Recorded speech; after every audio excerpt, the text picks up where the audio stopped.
Me encanta presentaros a Raquel Schulhausen, más o menos. Muy sevillana. Bueno, ella es psicóloga, tiene una larga experiencia en el trabajo con las constelaciones familiares. Estuvo durante 10 años codo con codo con Bert Hellinger, viajando por todo el mundo, en los congresos, en los cursos que hacía Bert Hellinger, y ha mamado de la fuente. Tiene una experiencia tremenda en el trabajo con Bert. Ella en su país tiene su instituto de constelaciones transgeneracionales, que es algo que es una creación de ella. Hace también máster en la universidad, forma en la universidad del Instituto de Estudios Transgeneracionales.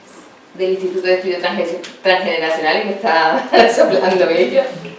Y bueno, yo quiero que disfrutéis todo de lo que ella nos va a contar y deciros que ella va a estar este fin de semana trabajando con los grupos de formación que hay en la Escuela ya de Constelaciones, pero que también en la tarde del domingo va a ser un taller para gente que quiera trabajar con ella, y la tarde del lunes, son 2 talleres independientes. Entonces, espero que disfrutemos todo de todas las cosas que nos va a contar Raquel y que aprendamos mucho con ella durante este fin de semana, estos días que va a estar ella con nosotros, que llegó ayer y esta mañana ha estado disfrutando de Sevilla, que le ha encantado, de Alcázar. Hemos estado de Alcázar y yo también he disfrutado, ya no me acordaba lo bonito que era Alcázar. Bueno, y ya los dejo con ella. Que disfrutemos todos. Muchas gracias. Es un privilegio estar aquí en Sevilla de nuevo. Hace unos años vine con Magda Muñiz y fuimos a la universidad y tuvimos un trabajo muy intenso. Muchas gracias por la invitación a ti y a Peter Burkin, que han organizado. Y pues el tema de hoy es un tema, si digo alguna palabra en mi español que no es igual a la suya, pregúntenme, porque ya me equivoqué varias veces hoy. El tema de pareja es un tema muy taquillero, ¿no? ¿Taquillero es lo mismo acá? Sí. Porque es como el tema, ¿no? Y llevo trabajándolo muchísimos años y tuve el privilegio, como les dijo Pepa, de estar cerca de Bert Hellinger muchos años, viajando con él 3, 4, 5 veces al año a donde fuera él. Aprendí de La Fuente, es mi gran maestro.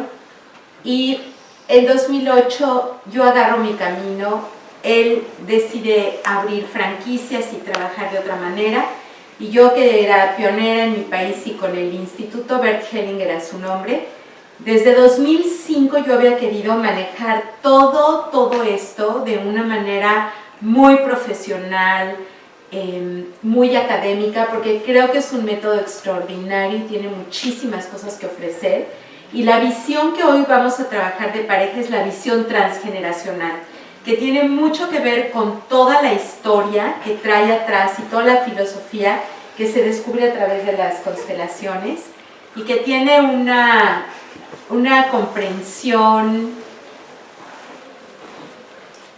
complementaria, porque no es ni mejor ni peor, es complementaria como todo, con los conocimientos que ya se tienen del tema de pareja. En México las escuelas tienen la posibilidad, las que son profesionales, los institutos, de validar sus estudios. Entonces, mi instituto tiene una licenciatura, cree toda la gama de psicología transgeneracional, que es nuestra marca, y tenemos una licenciatura, 4 maestrías, una especialidad. Esperemos el año que entra tener un doctorado para que se puedan inscribir, y varios de nuestros estudios van a estar a distancia a partir del año que entra. Ya lo estamos preparando. Entonces hemos trabajado intensamente y el tema de pareja es un tema crucial, ¿no? Crucial en todo el trabajo para comprender de dónde venimos y a dónde vamos. Vamos a dar todo el espacio que quieran para preguntas. Les preparé un buen aperitivo para ver lo que son las relaciones de pareja. Las veremos desde lo transgeneracional. Les voy a explicar después un poco con algún ejercicio. Y vamos a ver la profundidad del tema. Y hay cuestiones inexplicables, ¿no? Nunca van a ser explicables, aparentemente. Por ejemplo, ¿cómo se da la atracción? ¿Y cómo se da el amor? Entonces, una de las cosas importantes para explicar el amor es que tenemos 3 diferentes ojos con los que miramos. Tenemos estos, que son los que menos ven en el amor. Por la risa me imagino que España, México y todos somos iguales. O sea, estos son los ojos que menos miran. Son los ojos a los que tenemos que llegar. Y son los ojos que podrían mirar a una persona como es, ¿no? A la pareja como es. Los otros ojos están aquí, son los ojos del corazón. Esos ojos interpretan de acuerdo a nuestras vivencias. Entonces miramos a los demás o a la pareja, nos atraemos por necesidades mutuas. Y tampoco es muy objetivo. Pero la real elección de pareja, la real, está hecho con los ojos de Dios. Son los ojos de las historias familiares las que eligen por nosotros. No somos nosotros los que elegimos la pareja. Aunque suene extraño y no es solo una metáfora, a veces es literal, las que escogen o los que escogen son las abuelas y los abuelos. Entonces aquí tendremos que esperar unos 50 años para enamorarnos. Porque son las historias familiares las que hacen la atracción en la pareja. Por supuesto que en las buenas condiciones, o sea, si la pareja fluye y está bien, esto no emerge, porque también eligen bien, también eligen de acuerdo a las historias de éxito, no a las de fracaso. Pero cuando tenemos problemas en la pareja que son inexplicables, ahí es donde nos podemos dar cuenta cómo es esta elección. ¿Vamos bien? Entonces, cuando tenemos una persona, ¿no? Un ejemplo de una mujer joven que tiene 3 posibilidades de elegir pareja. Un muchacho, un joven en la escuela que la pretende, que es muy estudioso, un joven muy responsable, amoroso, cuidadoso, tierno. Tiene otro que ni fu ni fa, bien, ¿no?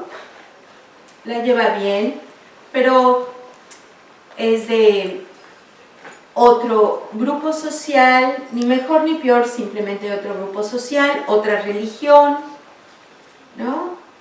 Otro perfil de la familia, de lo que la familia esperaría. Y hay un tercero que es el buleador, ¿no? El que golpea, el que se enoja, el que hace berrinches.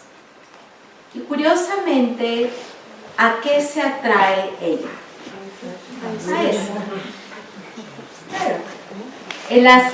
Les doy el lugar extremo a ese o al segundo, cualquiera de los dos.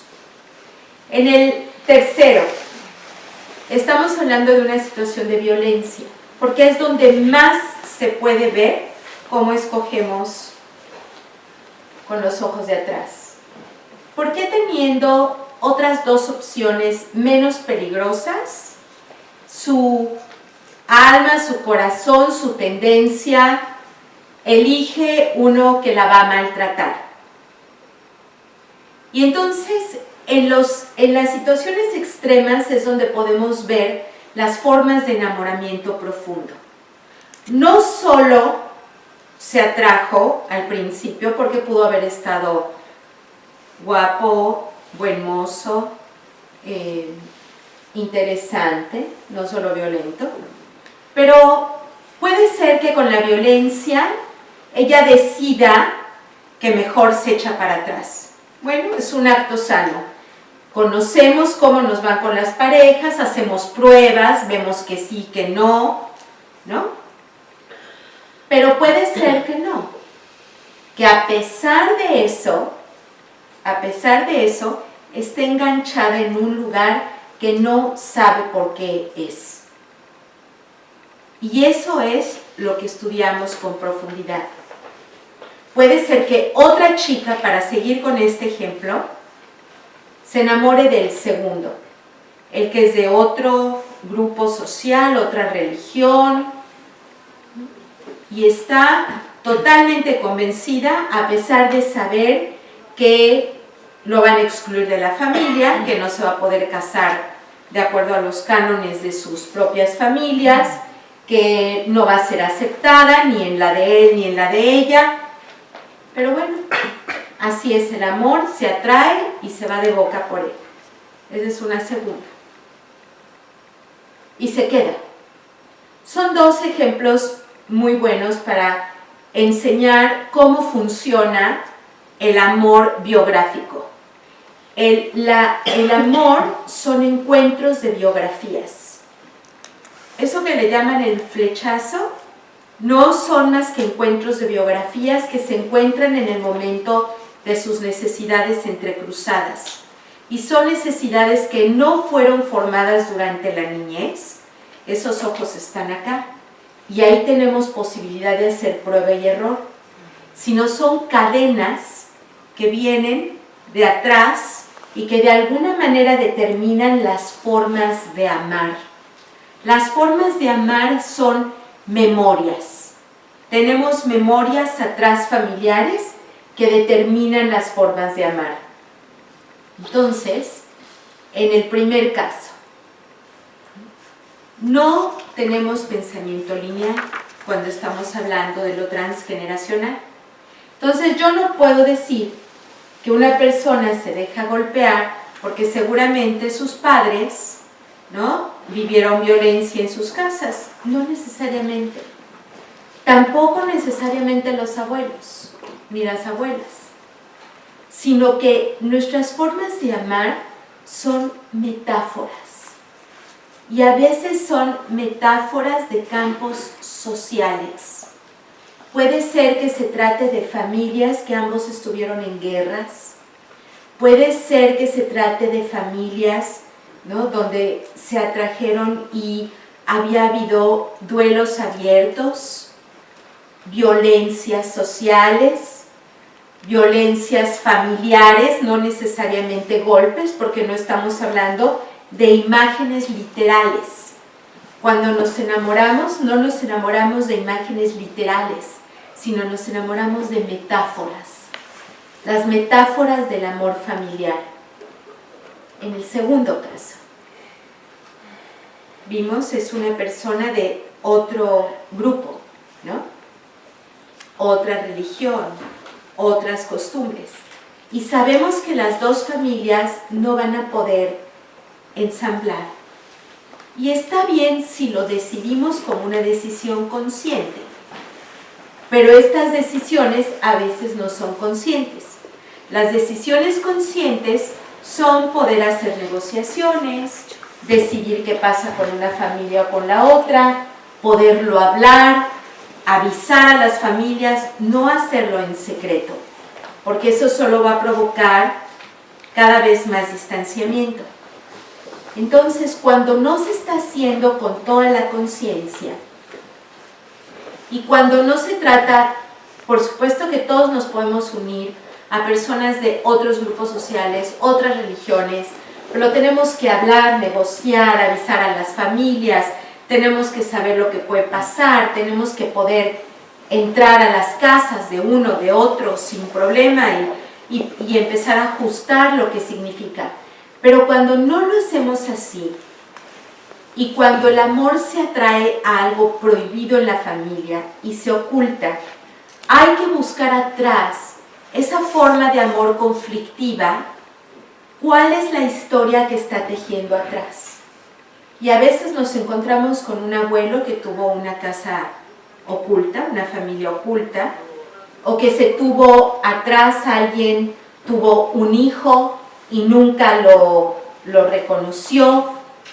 Y entonces vemos como en esta forma de elección de pareja se está reproduciendo una metáfora, se está contando una historia de algo que pasó atrás. No quiere decir que no nos podamos unir contrarios, complementarios, diferentes. Eso no quiere decir que no. Quiere decir que si se hace, se tiene que hacer como una decisión consciente para que pueda entonces avanzar y podamos encontrar nuevas fórmulas de pareja.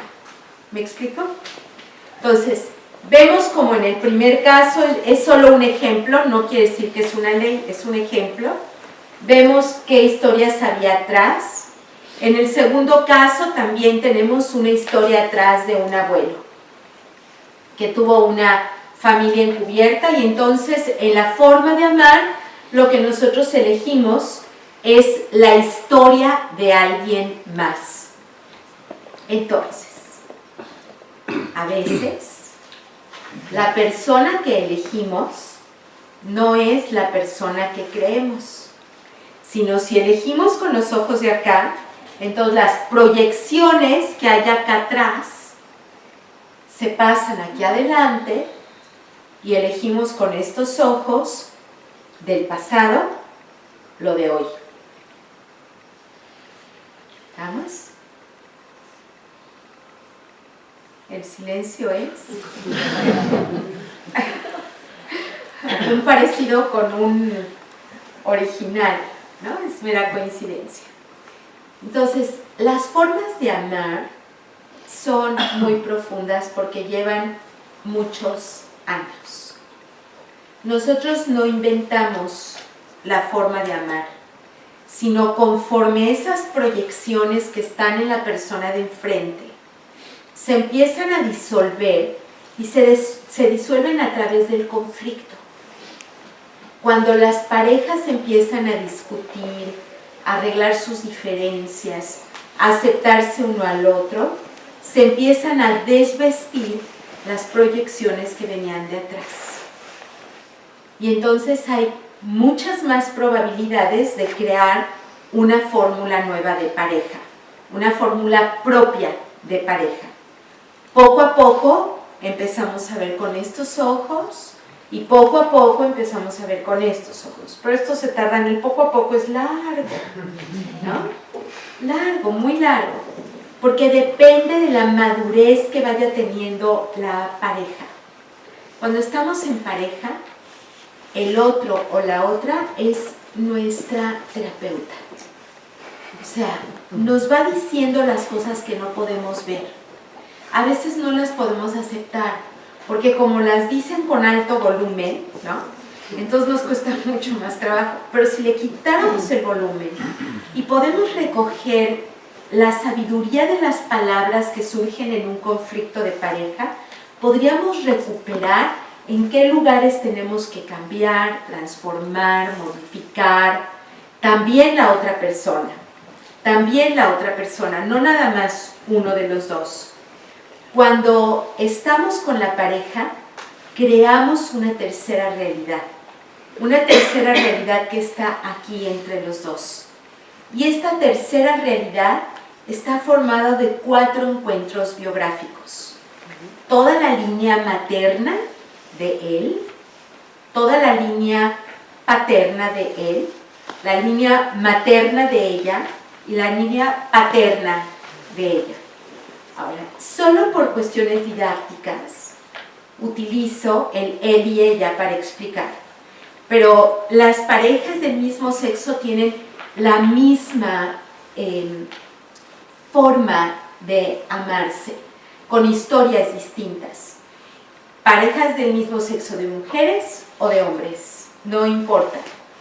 Entonces, solo para fines didácticos lo explico de esta manera, porque me es más fácil diferenciarlo y como está más cercano a lo que conozco directamente en mi cotidianidad, me es más fácil darles los ejemplos, no de mis consultantes, sino del trabajo, digamos, cotidiano también en mi propia vida. Entonces, cuando tenemos la posibilidad de mirar el conflicto como una oportunidad, tenemos posibilidades de ver cuáles son las historias que se repiten. ¿Vamos? ¿Hasta aquí vamos bien? Pero hablábamos hace un momento de memorias. ¿Se acuerdan? Yo no hablo del alma, no hablo de nada esotérico, sino memorias. Son memorias que atraviesan el tiempo. Y son memorias que atraviesan el tiempo y que la sociología las conoce muy bien. Maurice Halbach, que es parte de la Escuela de Frankfurt, un hombre brillante, si conocen la historia de la Escuela de Frankfurt, están Adorno, Horkheimer, ¿no? Sociólogos que aportaron muchísimo a la comprensión de las dinámicas profundas. Halbach escribe sobre las memorias oficiales y las memorias no oficiales. Y habla de las memorias oficiales que no trascienden en el tiempo y las memorias no oficiales que son las que trascienden en el tiempo. O sea, no paran. Por ejemplo, las memorias de los traumas sociales que vive una familia, esas no tienen fronteras ni tienen tiempos.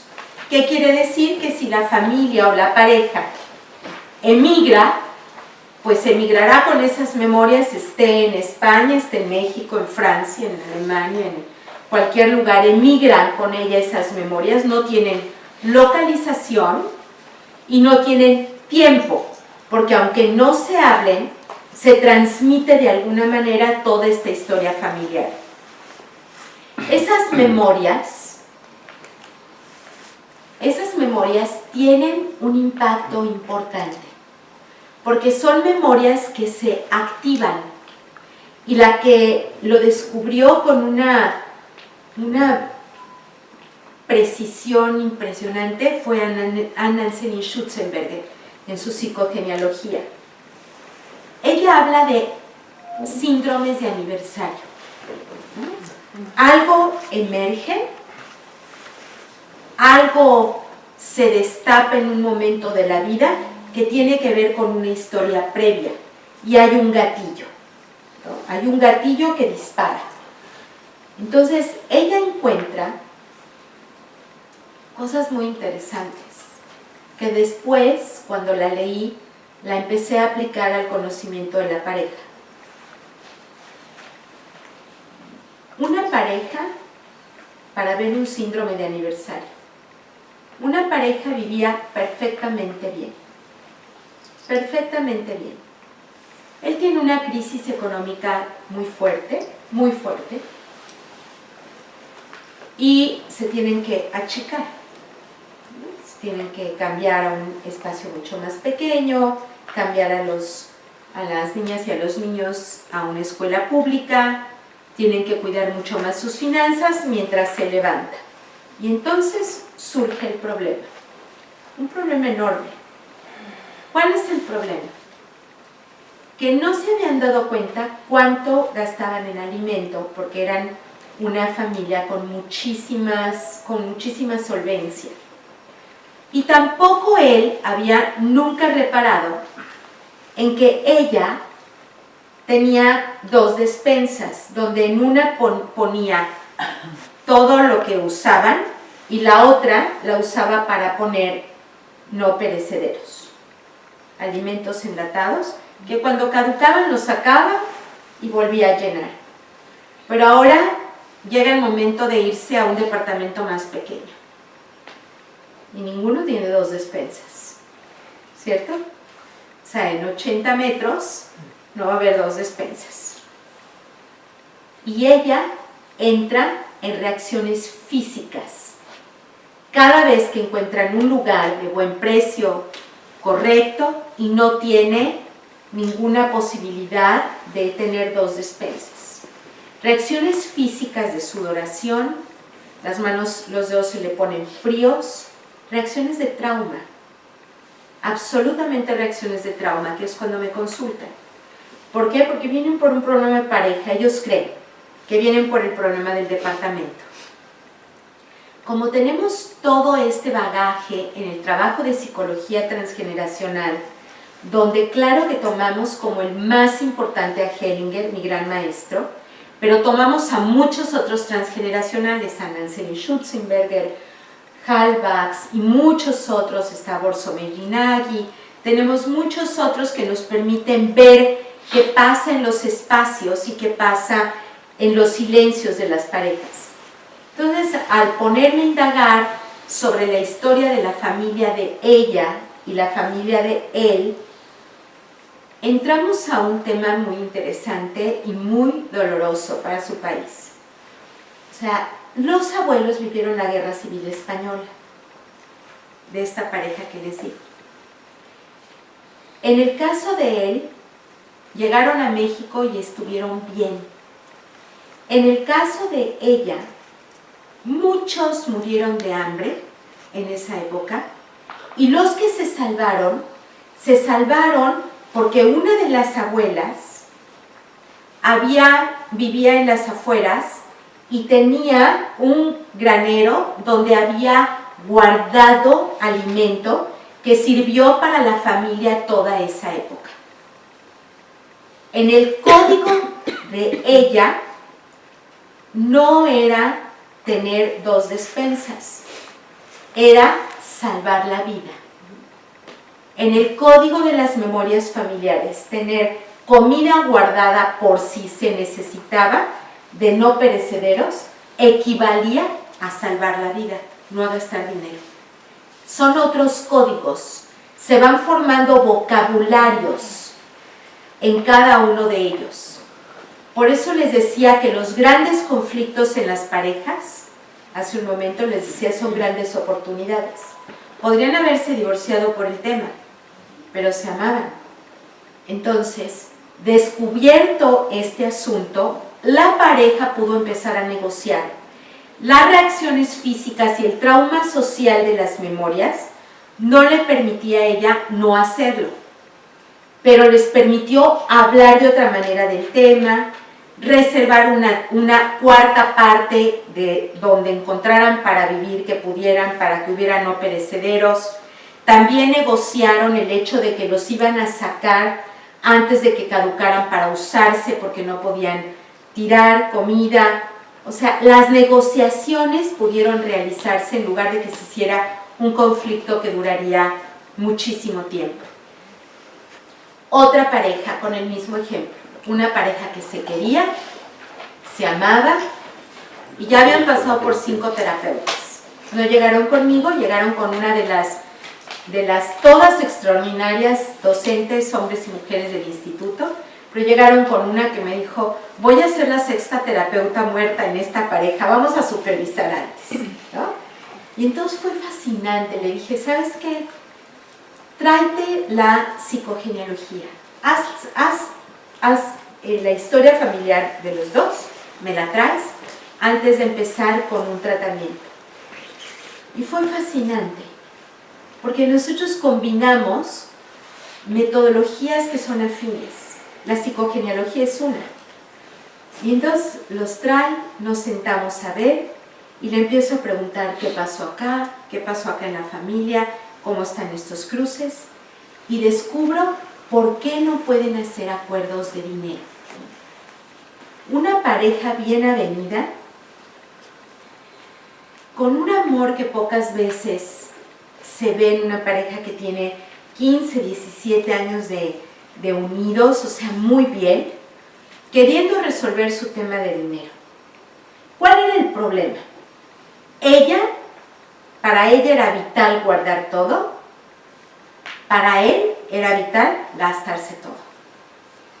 Pero gastarse todo, no crean que tirándolo, o sea, recibía un dinero de más, había algo guardado, y organizaba vacaciones para la familia, le cambiaba el carro a la esposa, se volvía a quedar en ceros, ¿no? Eso no importaba.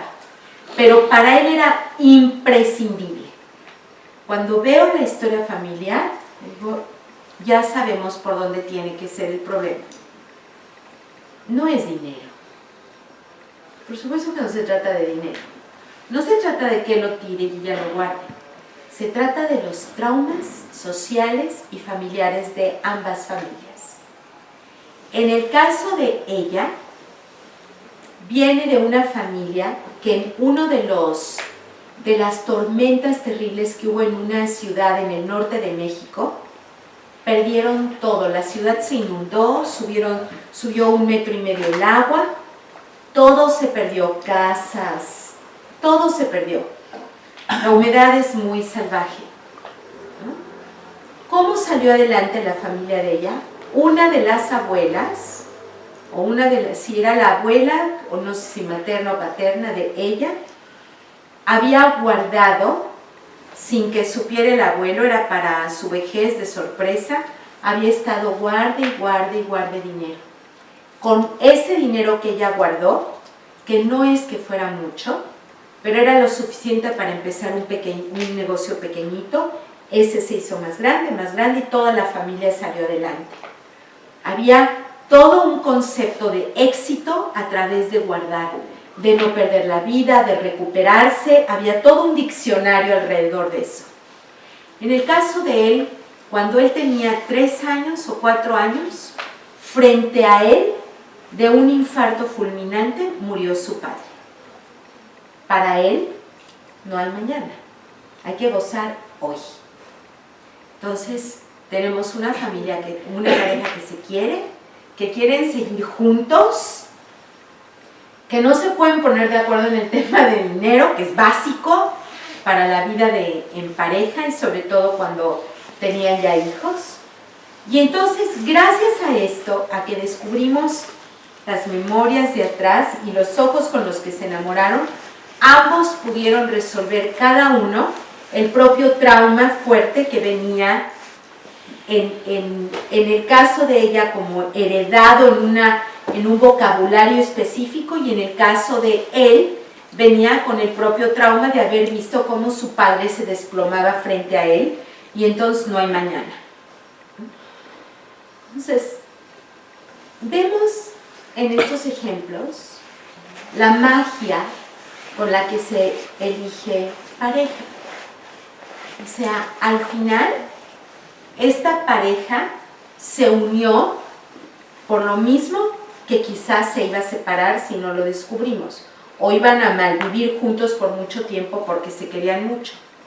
Se unen porque hay también un tema común atrás que tiene que ver con crecer juntos, con resolver.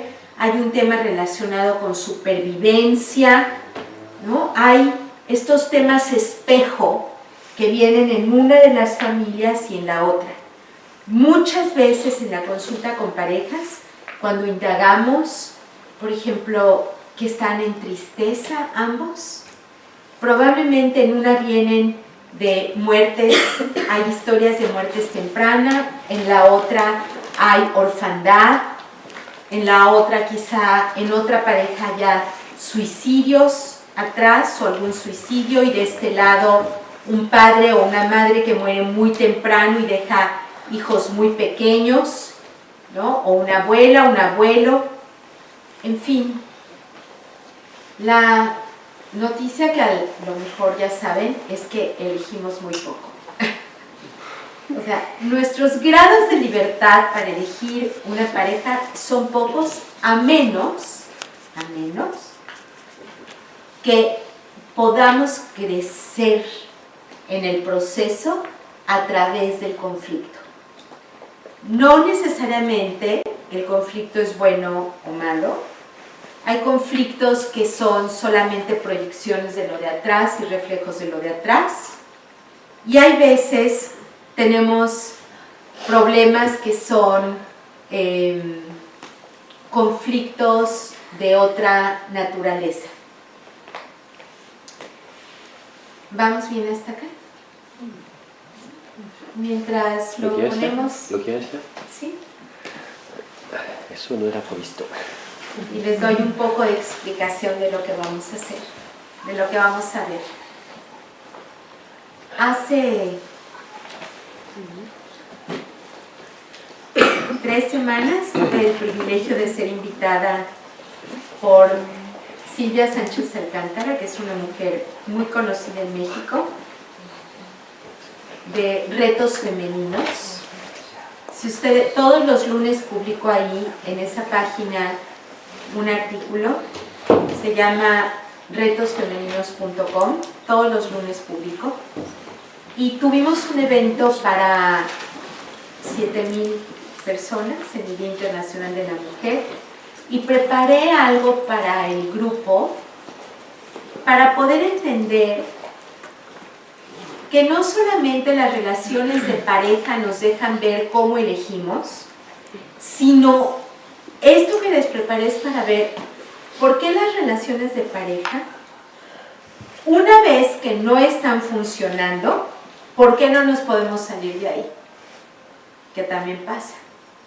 O sea, ya la regamos y nos casamos con un alcohólico.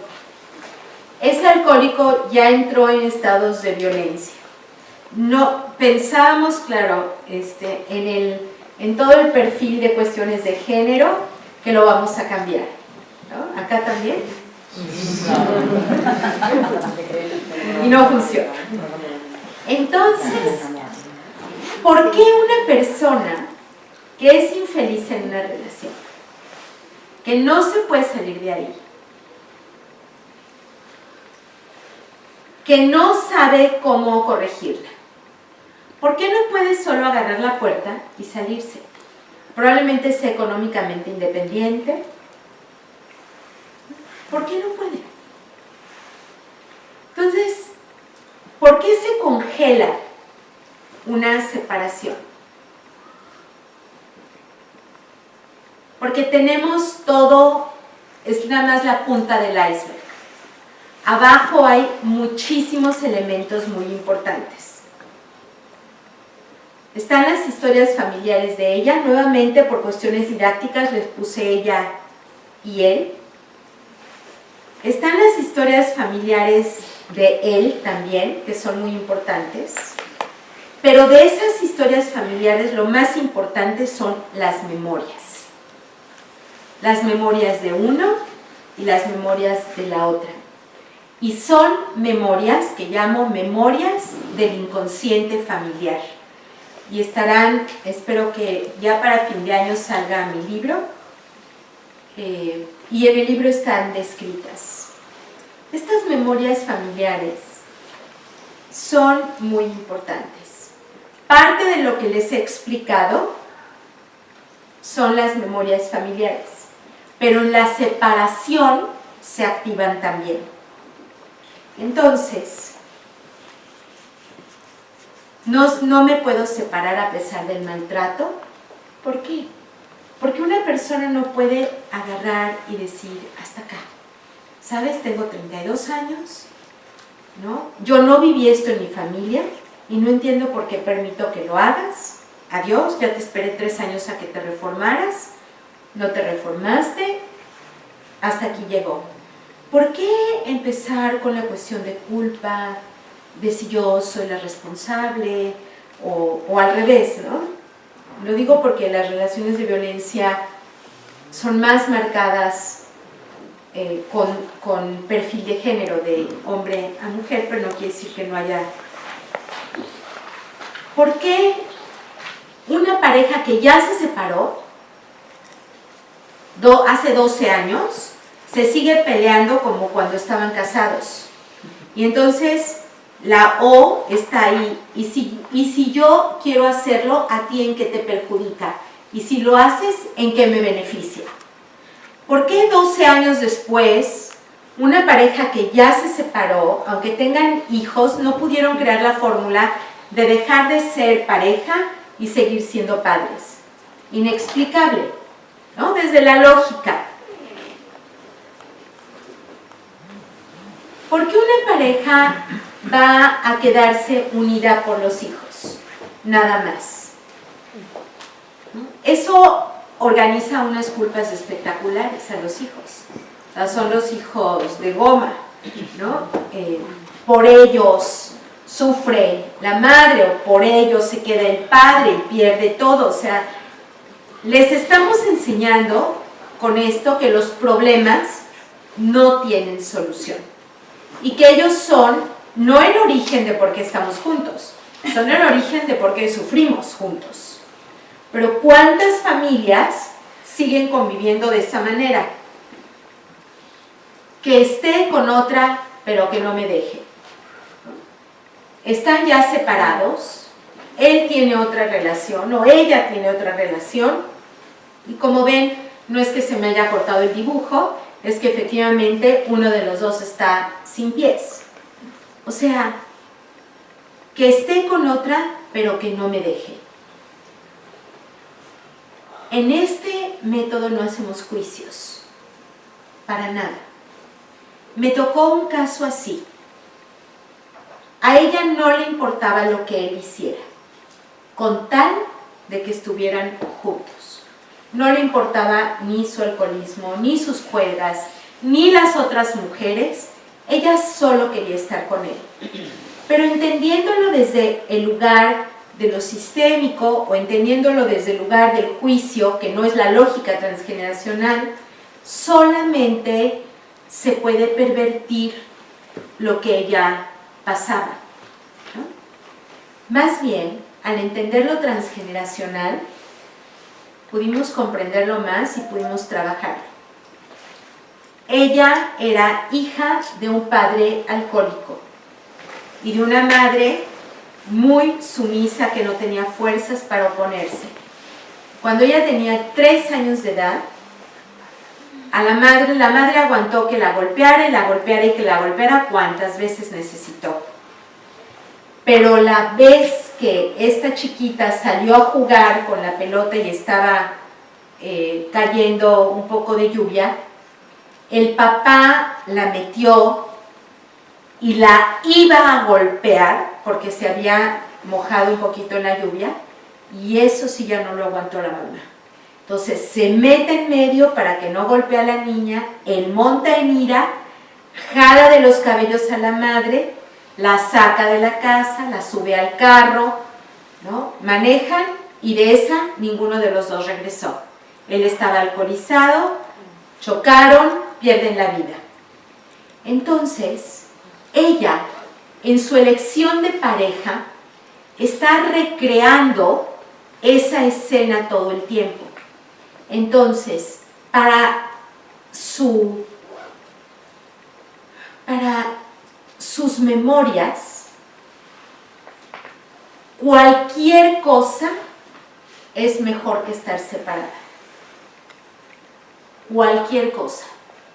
Porque la separación está en el vocabulario de su vida como muerte. No puede tolerar la separación. Va a seguir con él, sea como sea, hasta que lo descubrimos. ¿Por qué llega conmigo? ¿Por qué llega? Yo la veo con la cara marcada, con un cabestrillo. Y mi reacción natural es decirle, tu vida corre peligro. Y su reacción es, no, siempre he salido del hospital. Nada más que esta vez me rompió los huesos. O sea, está en el momento más peligroso porque ya está creciendo la violencia, ¿no? Ya va a niveles más altos, pero descubrirlo le permite a ella hacer muchas cosas. Le permite tomar decisiones. No es momento de hacer constelaciones en ese momento. Descubrimos lo transgeneracional, pero cuando algo está en crisis y es urgente, no se hace el trabajo de constelaciones. Ella tiene que buscar un refugio, tiene que buscar asesoría legal, tiene que proteger a las hijas con una persona que trabaje trauma, tiene hijas chiquitas, tiene mucho trabajo que hacer antes de empezar con las historias familiares, pero el saber esto en un primer momento, el reconocerlo, le le permite tomar decisiones importantes, y después trabajaremos lo transgeneracional. Entonces, como ven, no hay nada muy ingenuo acá. Fingimos estar juntos aunque nos sentimos separados. Hay veces, la pareja que me lo enseñó fue muy interesante. Llegaron y me dijeron que vivían como hermanitos, ¿no? Y que no entendían qué les pasaba porque tenían ya juntos 3 años casados y tuvieron una vida sexual activa extraordinaria en su noviazgo. Se conocieron en una universidad fuera de la ciudad, estuvieron juntos, tuvieron una linda sexualidad, una pareja muy estable, juntaron su dinero para poderse unir. Bien, muy bien. A partir de que se casan, ya no tienen sexualidad. Digo, pero ¿por qué después de 3 años vienen a verme? Es interesante, porque ahora ya se quieren embarazar. Pues si no hay sexualidad, no hay hijos. Y no quieren recurrir porque vieron la posibilidad a fecundidad asistida o algún tratamiento. No, pero si están muy jóvenes, ¿por qué tendrían que hacerlo, no? Y descubrimos algo muy, muy impresionante. Había un secreto familiar en la familia de ella, un secreto familiar importante. La madre había sido una hija no esperada y no planeada y no nada, ¿no? De un novio que a los 16 años su madre tiene una relación, se embaraza y entonces toda la vida le dicen que el padre de ella murió. Así la criaron. Hasta que se va enterando muchos años después, porque siempre hay una tía indiscreta que le hace el favor a la familia de darle la información correcta, ¿no? Gracias a Dios existe. Y entonces se entera, muchos años después, ya era grande, que solo es media hermana de sus hermanos, que no tiene, que el papá de ella, no murió, que realmente a los 16 años la tuvo la madre y que fue de un gran amor. Pero se entera mucho, ya grande, y nunca se lo dice a sus hijos tampoco, para encubrir a su mamá. O sea, seguía el secreto, encadenadito, ¿no? El secreto. Pero la madre de ella tenía unos deseos enormes de que su hija fuera monja, y también los abuelos, y también, ¿no? Y entonces ella se revela y dice, no, ¿cómo? Yo voy a vivir mi vida.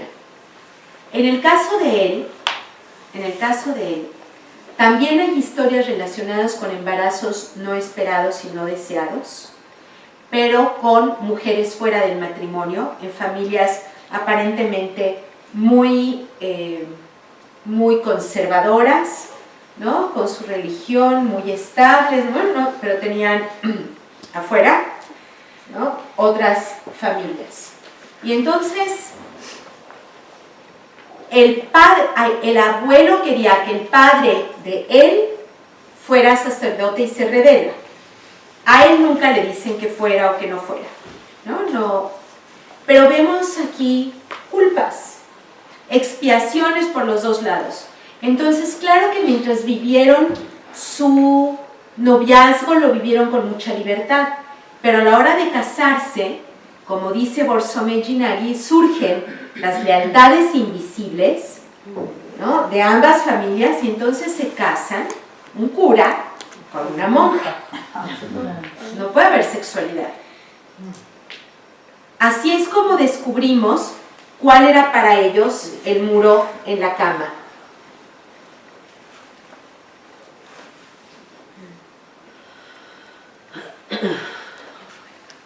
¿Preguntas hasta aquí? ¿Quieren hacer alguna? ¿Cómo vamos? ¿Quieren hacer alguna pregunta? No, yo que al principio cuando tú has puesto ejemplos, lo de la memoria siempre se remontaba en los ejemplos a los abuelos, pero ahora sí me he dado cuenta que también los padres, ¿no? A O los es de una padres. generación o... Y a los bisabuelos también a veces. O sea, cuando se tratan de traumas sociales muy fuertes, lo que tenemos que explorar es dónde, desde dónde viene la memoria que está surgiendo. Porque esas memorias que surgen crean lo que llamo frases eco.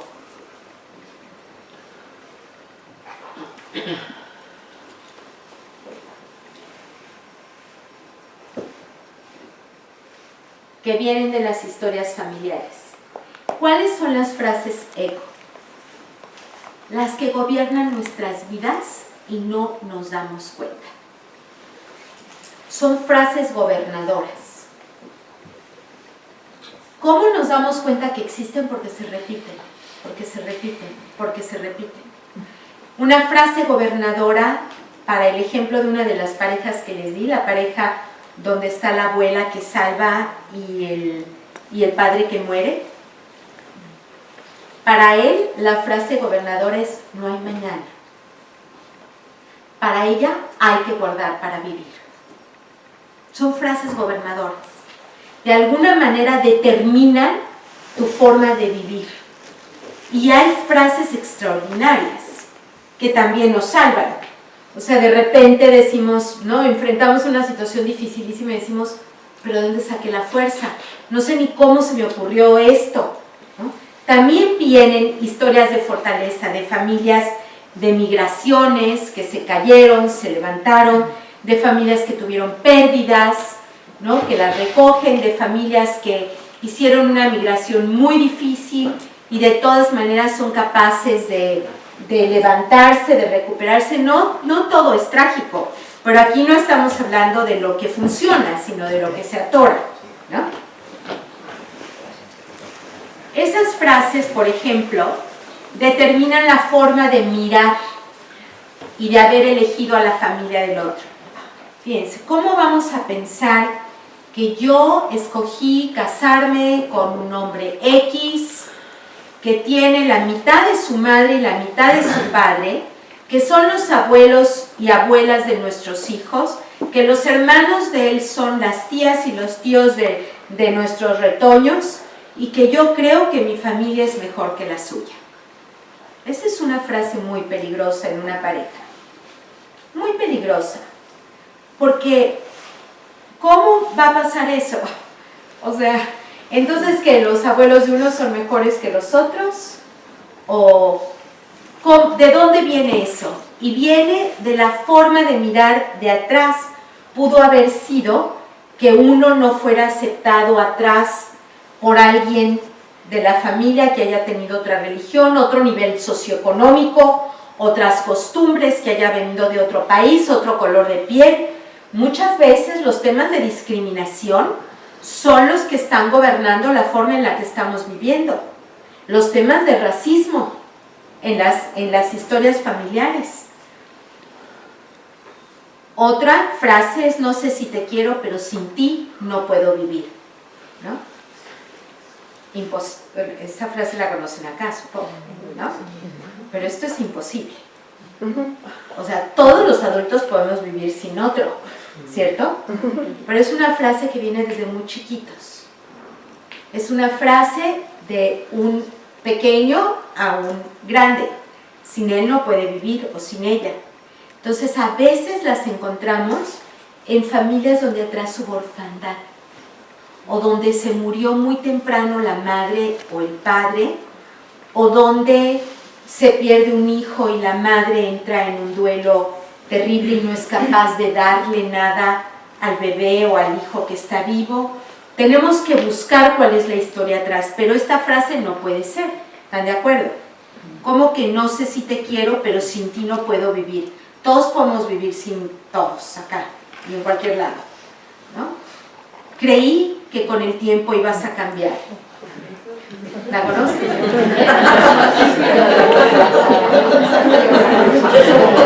No ¡Qué original! La pregunta, ¿contra qué comparan? Es una pregunta importante. ¿Cómo que con el tiempo ibas a cambiar? O sea, ¿a quién estamos viendo aquí encima como si fuera un avatar? ¿No? O sea, ¿cómo que con el tiempo vas a cambiar? ¿Por qué? Y como, ¿en quién me voy a convertir? ¿No? Pues sí. Entonces, estas fantasías están como ecos en la relación de pareja, entonces no podemos solucionar los problemas porque se acuerdan que con estos ojos todavía no vemos, ¿no? Luego, no quería alguien igual a mi papá y me lo encontré. No tengo que explicar. No quiero a alguien igual a mi mamá y me la encontré. Bueno, no querer a alguien igual ni a mamá ni a papá es garantía de encontrarlo. ¿Por qué? Porque buscamos de lo que carecemos. Si no lo queremos igual es porque los hemos sacado del corazón, porque hay permanente juicio, porque a lo mejor papá no pudo mirarme en el sentido más amplio de la palabra, porque su padre fue abandonado y a lo mejor el padre de su padre estuvo en una guerra, murió muy temprano, y entonces el corazón de los hombres está mirando hacia otro lado. Entonces me encuentro un hombre que no me mira, como si fuera una metáfora de la historia familiar, no un término literal. Y esa es la belleza de trabajar con este modelo en pareja. Espero que mis hijos no se parezcan a su papá. Imposible, ¿cierto? Es imposible, si cada quien aporta la mitad, ¿no? Entonces, eso es lo peor que le puede pasar, no lo peor, hay mil cosas peores, perdón, pero es algo muy grave, que los deseos de uno de los, o del papá o de la mamá, no importa, también viene para la mamá, aparezca, porque, como Hellinger decía, y dice, la mitad de cada uno viene del otro. Entonces, de entrada se van a aparecer, porque hay herencia, ¿cierto? Hay muchos estudios ya sobre eso, por un lado. Pero por el otro lado, si una persona, un niño o una niña, está recibiendo ese mensaje, entonces la lealtad más profunda puede ser que por fuera no, y por fuera va a seguirle el juego a la mamá o el papá, quien lo haya dicho, pero la lealtad profunda de compensarse va a estar con el otro, ¿no? No va a estar con el de este lado, porque este ya lo convenció, pero está negando la mitad de sí mismo, y eso no puede ser. Entonces nos encontramos que al paso del tiempo, ¿no?, encuentran a la mamá en el primer pleito adolescente gritándole, pero si eres igual a tu padre, ¿no? Pues sí, ¿no? Pues así, de ahí vine, de ahí nací. Sigo secretamente enamorada de mi primer amor, o enamorado de mi primer amor. ¿A quién no le pasa eso acá? ¿Eh? Nadie levanta la mano. Claro, porque hay muchas fantasías creadas de ese primer amor, cómo pudo haber sido, lo que fue, pero también, y eso es algo que Hellinger explica en sus órdenes del amor con mucha claridad, también pasa que esos primeros amores pudieron haber desaparecido por circunstancias no voluntarias, ¿no? Se iba a casar una mujer con un hombre, él con un joven, ¿no?, una jovencita, él se va de excursión o de viaje con sus padres, tienen un accidente, él muere. O él se va, ella se va a estudiar, él la está espere y espere, allá tiene otro gran amor, 2 años después le dice, ¿sabes qué? no te había avisado, pero me caso pasado mañana. Bueno, pero pasa, y pasa mucho, ¿no? Regresan y regresan el fin de semana, ¿no? Y tienen ahí un amor, tienen ahí en otro lugar otro amor, pasa. Pero imagínense que esto no pasa hoy. Imagínense que esto pasó hace mucho. Y yo sigo ligándome a personas que me van a abandonar. Hombres o comprometidos, les doy el ejemplo de hombres, les digo porque me es más fácil. Podría ser también mujeres que no se van a comprometer, ¿no? Hay una historia detrás en las formas de amor fallidas y repetidas en las que vamos encontrando pareja. No importa si tengo un hijo con otra persona, no cuenta en esta familia. Equivocados. En una familia, ¿se acuerdan que desde el principio hablamos que hay memorias? Y en esas memorias nadie desaparece. Y en esas memorias, si tengo 3 hijos con una mujer y tengo otro hijo con otra mujer, yo ya tengo 4, pero tengo 2 esposas simultáneas. No importa que no sea por papel, porque el papel puede perderse, el papel se puede quemar, pero los lazos de consanguinidad están ahí presentes, ¿cierto? Me acuerdo en el temblor de 1985 en la Ciudad de México, que fue espantoso. Yo estaba estudiando la maestría en clínica y me metí con un grupo a trabajar en los hospitales, un grupo de psicólogos para ayudar, ¿no?, a mamás que no encontraron a sus hijos. Entonces transitaba mucho por la ciudad y nunca se me olvida, en ese entonces solo veía parejas. Me había yo formado en una especialidad de pareja sistémica, veía, no sé si 20 parejas a la semana, puras parejas veía. Entonces venía yo en una de las vías rápidas, edificios se cayeron, fue una cosa horrible. Pero de repente se me pega así un papel en el parabrisas. Entonces me tuve rápido que parar, ¿no?, para quitarlo. Mi sorpresa, era un divorcio que ya llevaba 8 años. No se había terminado de resolver, era uno de los papeles de los jueces, ¿no? Y yo digo, bueno, o sea, están volando los pleitos de todo el mundo en las vías rápidas, ¿no? El Tlalpan, se le están pegando. Y curiosamente, debo decirles que de las 20 parejas que veía yo semanalmente, o 30 parejas, ya no recuerdo, eran muchísimas, solamente de esas 20, creo que unas 12 o 15 regresaron. Porque se dieron cuenta de lo que significa atamañar la vida y ver los conflictos. Las otras parejas, que eran las que iban más o menos bien, esas se separaron, curiosamente. Fueron a las 5 que se les cuarteó la casa y se dieron cuenta que no querían seguir luchando, preferían una nueva vida. También las situaciones límite de riesgo, ¿no?, nos ponen alerta para ver qué queremos, cuál es el siguiente paso que queremos dar, porque ya nos pusieron o la vida o la muerte enfrente. Entonces, esto de no importa si tengo un hijo con otra persona, no cuenta en esta familia, es falso. Regresando a lo que estábamos viendo, es totalmente falso, porque las memorias del sistema la localizan. Llegó un hombre con una mujer a la que amaba, vivía.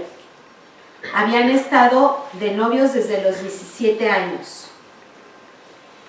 No entendía a él por qué llegaba a su casa, su niño le escupía, le gritaba de majaderías. Y me dice, no entiendo qué está pasando, nosotros somos una pareja bien avenida, nuestros padres se conocían de toda la vida, íbamos a la misma iglesia, o sea, gente muy linda, la verdad. Resulta que tuvieron un periodo en el que él tuvo que estar saliendo muchísimo de viaje de trabajo, un periodo como de 2 años. En uno de esos viajes, creo que entre copas y demás, se involucra por una noche con una de las personas de su grupo y bueno, reaccionan un poco después, ¿no? Y le dice ella, oye, pues yo paso, ¿no? O sea, ni me interesas. Y le dice, mira, sabes que yo amo a mi mujer, yo no quiero nada de esto, mala noche de copas, nos equivocamos, vamos a darle mate, se acabó, ¿no?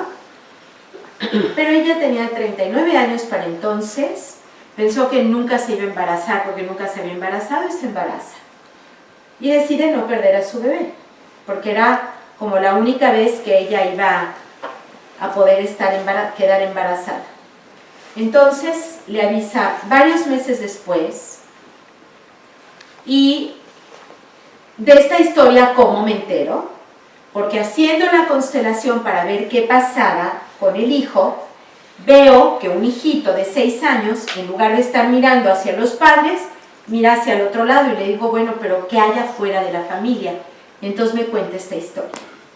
Le digo, ¿sabes? Hay una memoria.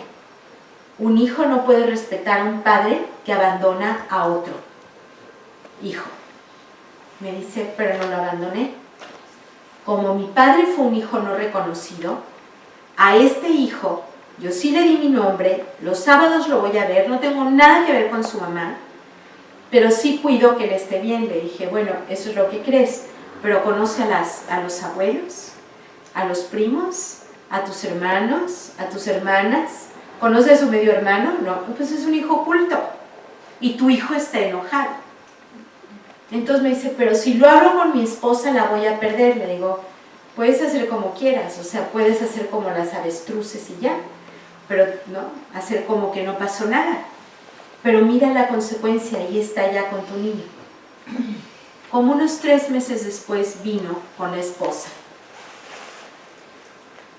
Lo pudieron hablar, trabajamos con él 1 o 2 veces más, lo pudieron hablar desde otro lugar. Y ella le dijo, yo entiendo, porque pasó lo mismo en mi familia. Mi abuelo o un bisabuelo, no sé quién, no fue reconocido, sufrió mucho, yo no quiero que el niño pase por eso. Se hizo toda una negociación, él no iba a pasar por el niño lo iban a traer, él no iba a tener ningún contacto directo con la madre del niño, pero el niño iba a poder ver a su medio hermano, y funcionó por un tiempo muy bien, hasta que ella pidió otra vez cita y dijo, ¿sabes qué? No tengo nada con el niño, yo entendí cómo a través de su historia y mi historia nos enlazamos, entiendo lo que pasó, pero la confianza se trastocó, porque ahora a la vuelta del tiempo ya también me he dado cuenta de dónde sacaba el dinero para mantenerlo, las cuentas, ¿no? Cómo mentía los sábados para ir a ver, y entonces lo que se trastocó es la confianza. Y efectivamente, el final feliz, correcto, es que él toma la responsabilidad de lo que hizo y se quedó sin ninguna ni la otra esposa, ¿no? Las dos, ninguna de las dos quiso regresar, que la buena comprensión de las dos, del fenómeno que había sucedido, hizo que cada 15 días se siguieran viendo los medios hermanos.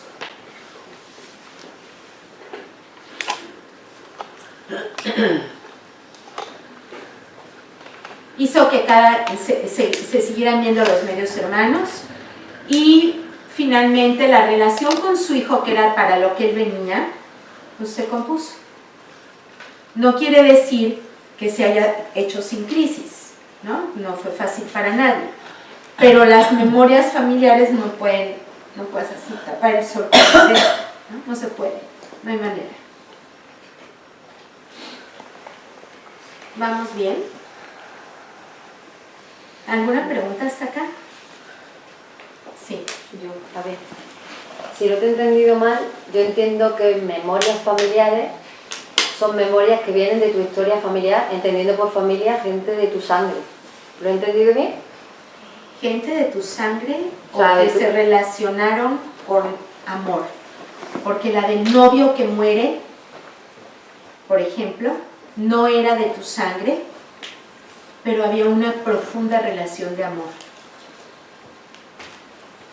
Y tiene que estar relacionado a nivel de pareja, porque yo estoy pensando en que hay personas que marcan tu vida porque tú las seleccionas como personas de referencia y te dejan frases eco en tu vida, que le llamas tu frase eco, yo le llamo de otra manera, ¿no?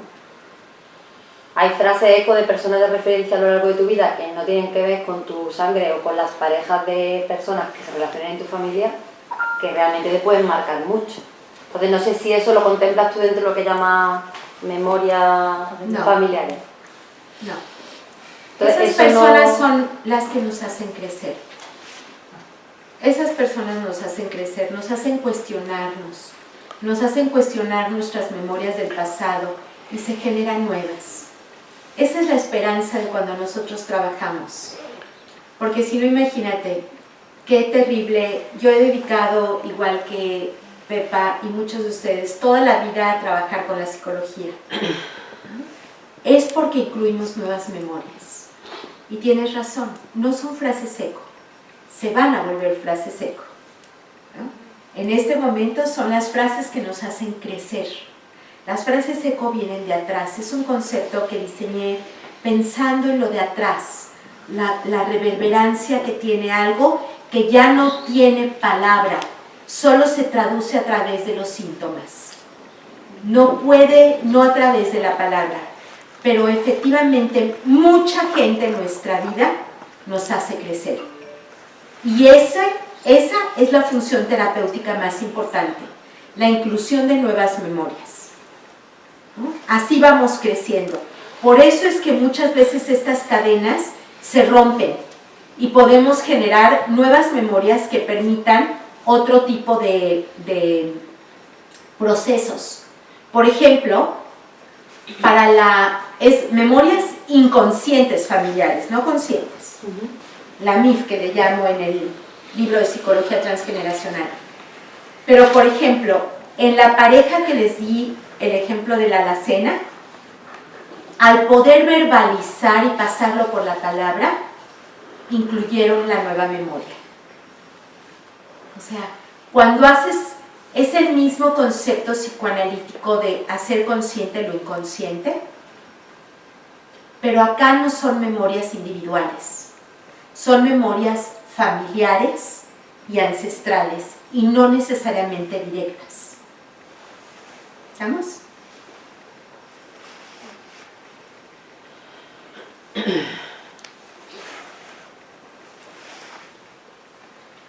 ¿Qué necesitamos entonces hacer para no quedar como en la desesperanza? Necesitamos descubrir cuáles son las memorias familiares relacionadas con las separaciones anteriores.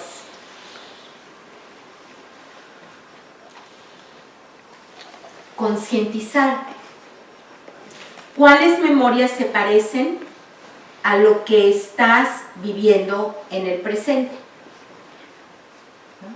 O sea, hay memorias del pasado que no sabemos que existían, pero hay como estas situaciones gatillo que se parecen a las del pasado y entonces es cuando la historia se desencadena. Necesitamos reflexionar sobre la similitud entre tu biografía familiar y la de tu pareja, ¿cierto? O sea, hay memorias que tienen una superposición y por eso elegimos como pareja a una persona y no a otra. Tenemos que autoanalizar qué es tuyo y qué es de la otra persona, porque, a ver, si hablamos de que los dos nos manejamos con memorias, entonces no nos manejamos con las mismas memorias inconscientes familiares al mismo tiempo, ni todo el tiempo. Hay veces tenemos más contacto con el aquí y el ahora y con la persona, pero en los conflictos fuertes estamos hablando de algo de atrás, ¿de acuerdo? no todo el tiempo, porque no nos relacionamos como en locura, ¿no? Entonces, esto, analizar qué es tuyo y qué es de la otra persona, vale la pena cuando sabemos que tenemos historias muy cruzadas. Entonces le permitimos también a la pareja crecer. Y luego descubrir qué es lo que desde tu interior sí puedes cambiar, ¿no? Hay veces no se puede cambiar todo, pero se puede negociar, como el caso de la mujer que tenía reacciones físicas, ¿no? O como el caso de la pareja donde él tenía que gastar todo y ella tenía que guardar todo. Después de que trabajaron, pudieron llegar a un punto intermedio.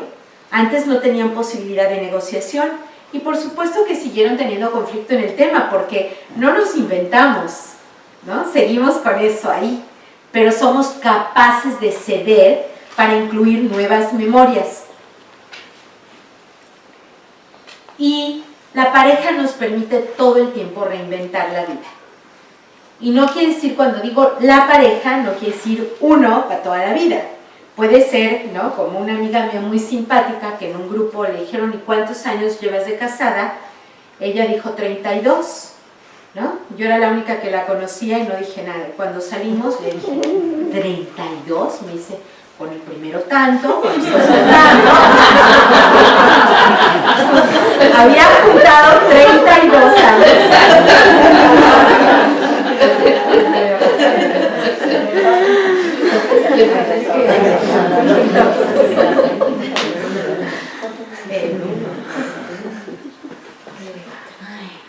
Básicamente es una pasada muy somera por los casi 30 años que tengo estudiando la pareja, ¿no? Empecé desde el punto de vista psicoanalítico. Cuando llegó la teoría de sistémica a México, estudié con todos los sistémicos y se trajeron a los de Palo Alto y a todos los grandes, y estuve en ese primer grupo de estudio en México, y después trabajé desde lo sistémico con la pareja, y después conocí a Hellinger y trabajé con él toda la parte de las constelaciones y cercana a él, y después despegué en mi propia fórmula, conociendo muchos más transgeneracionales y haciendo un híbrido del trabajo. Así es que, ¿alguien aquí tiene alguna separación pendiente? ¿Pasada o actual?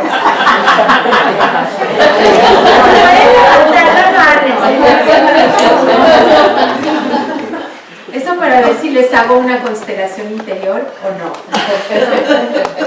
A todos. ¿Tiene alguien, alguna o nadie? Una valiente. Sí, yo quería compartir. Espérame, que alcen los demás la mano. ¿Quién? A ver, ¿quién no tiene ninguna separación pendiente?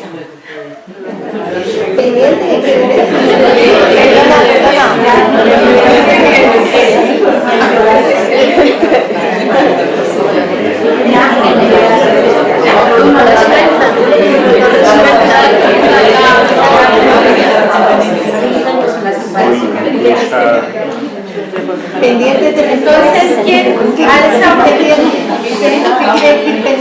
Pendiente. Ah, que no sea superado. No superado. No superado. Ah, por eso no me han levantado la mano, no se entendió. Una separación no superada. ¿Quién tiene? Pues en el caso de Pues sí, levanta la mano. Bueno, más valientes. No, déjenlas arriba para que los demás se animen. Todos tenemos alguna separación pendiente, porque nunca cerramos totalmente. Hay veces, ¿cómo se ve una separación pendiente? No pendiente. No, ¿qué quedó pendiente? ¿Cómo era?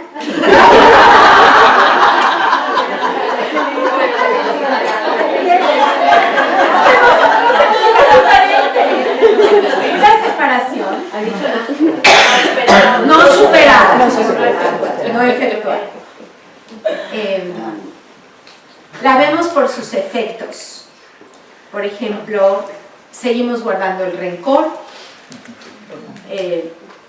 seguimos pensando que pudimos haber hecho algo diferente, podemos estar pensando que le deseamos lo peor a la otra persona para siempre, secretamente, por supuesto, nadie se lo va a preguntar.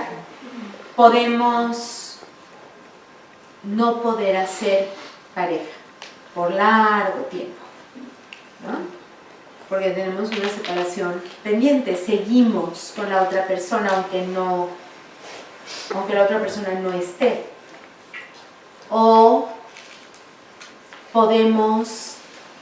no podemos deshacernos de objetos adquiridos o regalados durante ese periodo.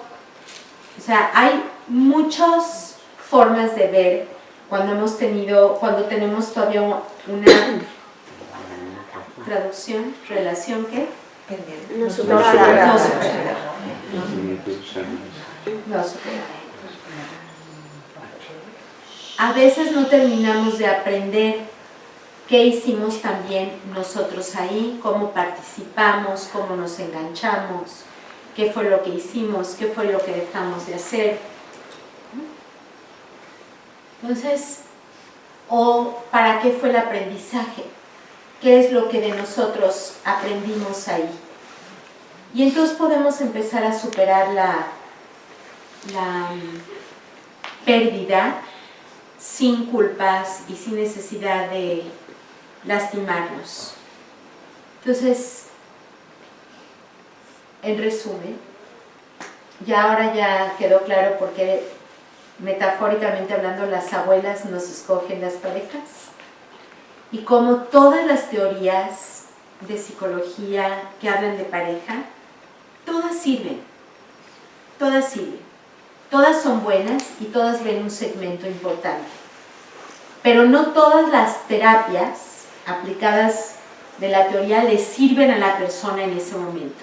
Efectivamente hay terapias más racionales, más que pasan por lo verbal, que sí sirven en un momento de crisis cuando necesitamos reflexionar, cuando no tenemos claridad, pero cuando los problemas se repiten y cada vez que los tratamos de solucionar regresan o los hacemos peor, entonces estamos en el terreno de la psicología transgeneracional y una de las formas importantes que se tienen son las metodologías transgeneracionales para ver todas estas historias. ¿Sí? ¿Vamos? Preguntas. Todas las que quieran. Sí. O sea, la persona tiene que ser consciente de la memoria anterior, ¿no? ¿O es una cosa que se transmite en la familia de una manera en parte inconsciente? Perdón, la primera parte no te entendí. Sí, por ejemplo, en el caso que comentabas de o como lo he entendido yo, ¿no? El hermano que miraba para otro lado en el dibujo. ¿Ese hermano era consciente de que tenía el otro? Eso es lo que no es consciente, ¿no? Si no le pasa y ya está, ¿o cómo? Igual que se descubren nuevas metodologías y nuevas cosas con la ciencia, igual la psicología avanza. Y es un conocimiento muy profundo y muy importante. También hay memorias inconscientes familiares. Pero mira, Halbach, que es uno de los teóricos que a mí más me gusta para entender la memoria, sus tesis son antes de 1945. La que no es nuevo. No es nuevo. No se inventa con las constelaciones familiares. Guasomegui Nagy lo tiene hace 30 años, con el libro de lealtades invisibles. O sea, hace mucho tiempo que se sabe, pero no se sabía cómo introducirse a ellas, ni cómo mirarlas. Se transmite de alguna manera y ya está, se transmite la familia. Sí. Y se transmite aunque no sepas nada de la familia. Porque una de las cosas más importantes que hace el instituto, y es donde está como el corazón del instituto, es los proyectos sociales. Y entonces hemos trabajado con niñas y niños de la calle, con adopciones. Tenemos un programa muy fuerte, hemos tenido un programa muy fuerte con Procuraduría de Justicia para trabajar con las personas que son víctimas indirectas del delito, indirectas. O sea, los hijos huérfanos, las mujeres viudas, ¿no? O las familias que el padre está en la cárcel porque mató a la madre, los hijos están con la abuela, ¿no? Con una abuela que es una mujer ya pensionada, que no saben cómo tratar 3 criaturas tan dañadas. Y con esta metodología de constelaciones, pero desde el punto de vista de muchos teóricos, se puede entender qué pasa. En el trabajo que hago, uno de los desarrollos más importantes en donde yo trabajo es en la intersección entre lo social y lo familiar. Por eso pude descubrir con la pareja que les conté, que para él era trauma social, trauma familiar porque vio desplomarse al padre, pero en ella era un trauma ecológico que había sacado adelante la abuela. Es lo que nosotros enseñamos también. No somos una escuela de constelaciones. Constelaciones es el método que enseñamos, pero somos una escuela de estudios transgeneracionales. Entonces podemos tomar la riqueza de muchas áreas, de la antropología, de la sociología, de la filosofía, de la psicología, de la transgeneracional, de lo sistémico, de los órdenes del amor de Hellinger, para poder entender qué pasa en una constelación. De hecho, es parte de lo que vamos a hacer este fin de semana con su grupo y el domingo, cuando hagamos trabajo acá. Domingo en la tarde y lunes en la tarde.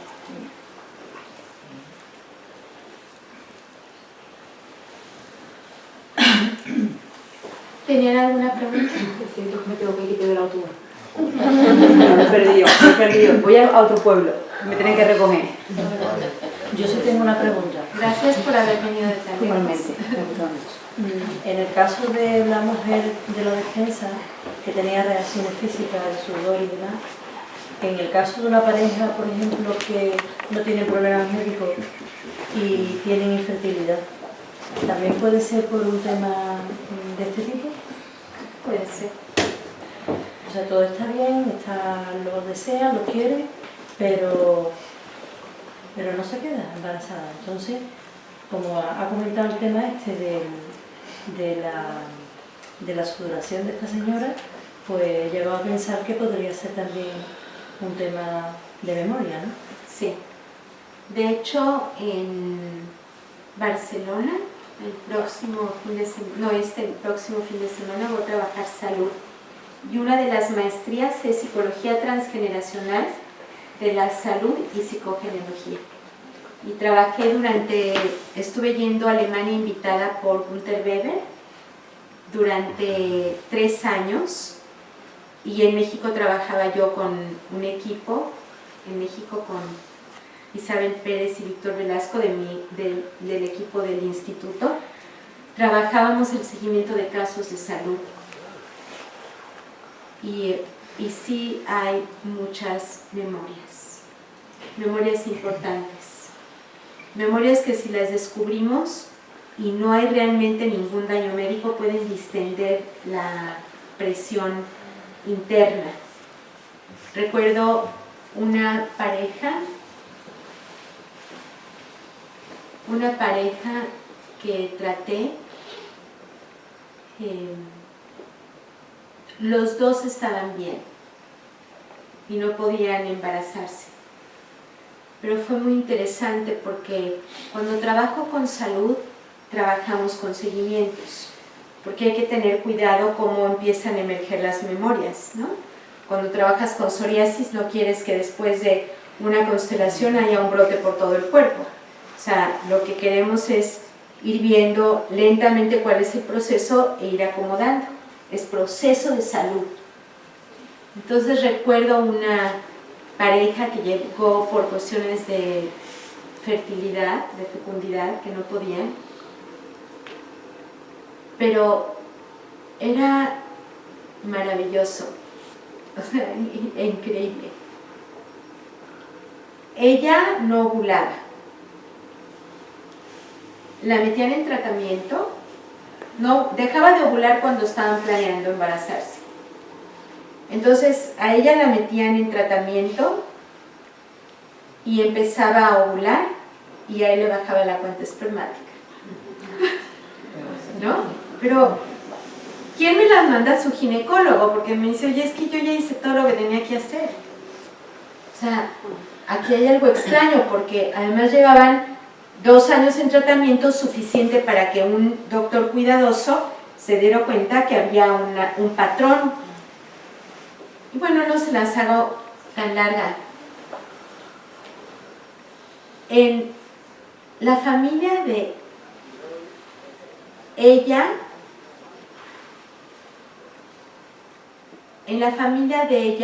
había habido, era una familia muy humilde, que vivían muy retirado de donde había servicios de salud. Antes, en este momento ya no, había superado la familia esa etapa. Pero a la hora de trabajar la historia familiar, encontramos que había habido muchas muertes de mujeres en el parto, durante el parto, ¿no? Varias generaciones que dejaban 3 hijos, 7 hijos, 2 hijos, 4 hijos, ¿no? Muertes de parto, ocasionadas por la pobreza, por supuesto, la miseria. Y en el caso de él, había habido varios hombres que abandonaban a las parejas, varios hombres, con bebés, niños chiquititos.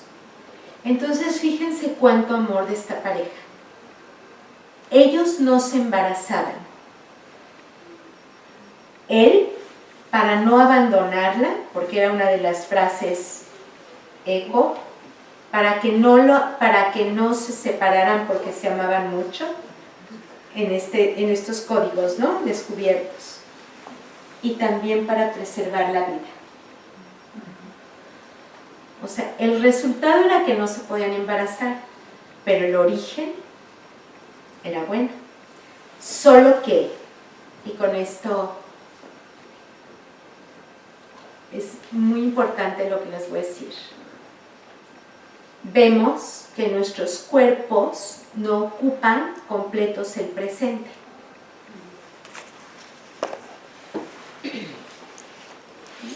O sea, estaban viviendo su amor, su vida, pero las historias familiares estaban ocupando, con las frases eco, las decisiones importantes de su propio cuerpo, porque nuestros cuerpos son cuerpos historia y tienen historia cada uno.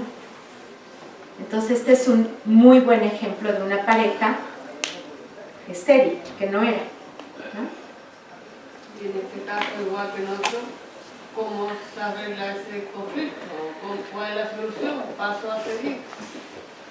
Bueno, trabajamos sobre las memorias de él, las memorias de ella, en el caso de las que descubrimos, pero fue muy bello porque la familia, los padres de él vinieron a trabajar su propia historia, los padres de ella, fue muy bello, muy bello.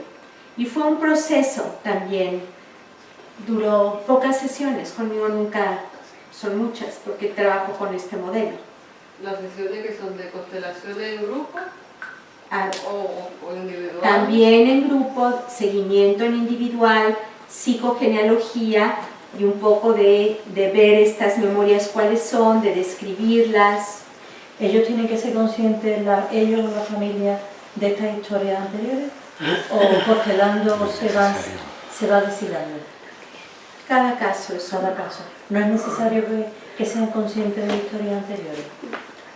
Es que salen, Va saliendo, el ¿no? campo es un campo de información. Claro, va saliendo según... Si uno tiene buena teoría, buenas teorías atrás, lo puede leer, de lo contrario no lo puedes leer, de estas teorías.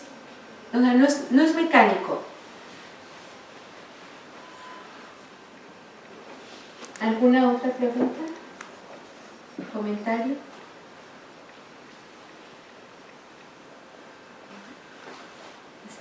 ¿Está en silencio qué es? ¿Pensativos?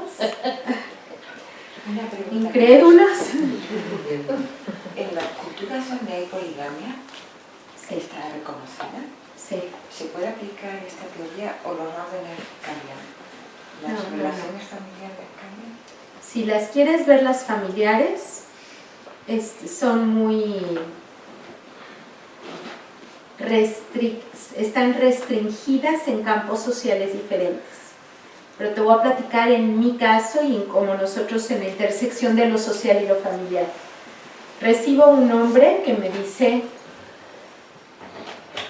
nunca tuve mi lugar en mi familia. Mi padre tuvo mi madre y otras 3, y todos simultáneos. Una detrás de otra, no al mismo tiempo, o sea, los hijos con todas. ¿No? Yo digo, ¿cómo? ¿Y no has tenido tu lugar? Configura, pone la constelación, le pido él, su padre y las 4 esposas del padre. Y me sorprende porque era una persona que no conocía el método, no sabía nada de la teoría, no conocía nada de Hellinger, llegó a mis talleres, hace 15 años tengo talleres todos los lunes. Llegó al taller como hijo de vecino sin saber nada. Y cuando las coloca en orden, o sea, el padre, la primera esposa, coloca a su representante después de la primera esposa, luego la segunda, luego la tercera y luego la cuarta. Yo no sé cómo sean las españolas, pero cuando se trata de eso con mexicanas, tú puedes ver perfectamente cómo todas las mujeres están enojadas, ¿no? Porque hay mentira atrás, hay encubrimiento, se ve, o sea, las molestias.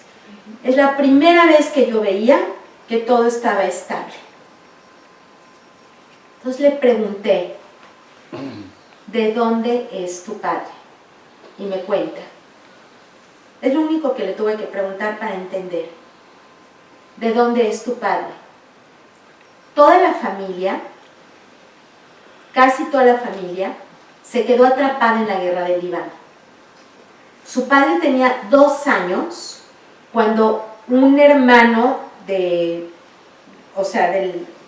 papá de su papá logra huir en un barco y él, antes de subirse al barco, le entrega al hijo y le dice: sálvalo. Nunca más supo nada de su familia. Nada. Fue criado con amor, fue criado bien, querido, ¿no? Sin ningún problema. A la hora de formar el familia, la forma de acuerdo a las costumbres musulmanas. Era su forma de tener tierra. En ese entonces y ahí se permitían 4 esposas siempre y cuando las pudieras mantener a todas igual. Y siempre y cuando atendieras a los hijos. Entonces él no tuvo esta característica latina, que al menos hay, de tener la casa chica. Todas las casas eran del mismo tamaño. Y a pesar, no se conocían, no era un harén ni mucho, no se conocía una esposa con la otra, pero él nunca le ocultó a ninguna que tenía más hijos, a todos les dio escuela. Lo extraño también cuando le dije, ¿por qué no tuviste lugar? Él era un hombre muy famoso en México, muy famoso, artista. Dije, ¿cómo te convertiste en quien te convertiste tan grande? O sea, mi padre me dijo, todas las noches me llevaba a la escuela de actuación. O sea, le digo, entonces sí se dedicó a ti. Sí. ¿Y qué número de hijo eras? El primero, mira, te colocaste ahí. Era al revés, acá. El hecho de vivir en un país monogámico, en una familia muy católica, como eran ellos, o sea, la madre de él era muy católica, le impedía entender o le impedía comprender que él sí tenía su lugar, que él era el primer hijo, que había tenido un padre maravilloso y que es un padre que había hecho de su forma de hacer familia una isla. Y ahí es donde estaba repitiendo su cultura. Entonces, no es solamente la teoría de los órdenes, es que no tengamos el prejuicio de aplicarlos en diferentes culturas y de diferente manera. ¿Me explico? O sea, no es papá, mamá, hijitos, hijo 1, hijo 2, hijo 3, cuando se trata de una cultura en donde eso significa otra cosa. Entonces hay un orden cultural también. Un orden cultural que atenta contra un orden natural también. Por ejemplo, no sé si acá, pero en México, 1000 veces escuchas cuando le preguntas ¿y qué número de hijo o de hija eres? Me dice, la primera de las mujeres. Digo, pero ¿cómo? ¿Hay 2 primeros en tu familia? ¿Y un primero de los hombres son gemelos? ¿No? Pero cuentan así, como cuentan diferente en términos de valor el hombre que la mujer, entonces te dicen, la primera de las mujeres, la primera de los hombres, aunque el hombre se haya sido el quinto, ¿no? Entonces tiene que ver mucho la perspectiva de género también, que es parte de lo que también enseñamos, ¿no? Esta deconstrucción de prejuicios para poder entender bien el campo. ¿Te contesté? Gracias. ¿Alguna otra pregunta? ¿Comentario? Están pensativos. Les tocó algo personal.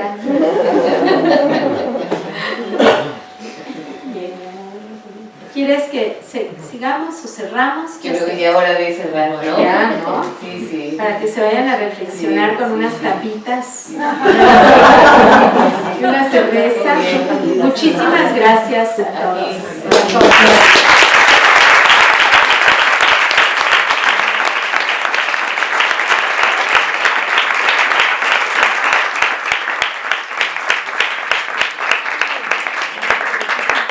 Gracias al camarógrafo maravilloso. Muchísimas gracias. Y a ustedes que se tomaron toda una noche, ¿ah? Váyanse a no poder dormir tranquilos.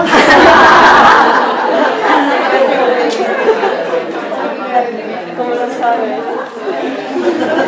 Experiencia.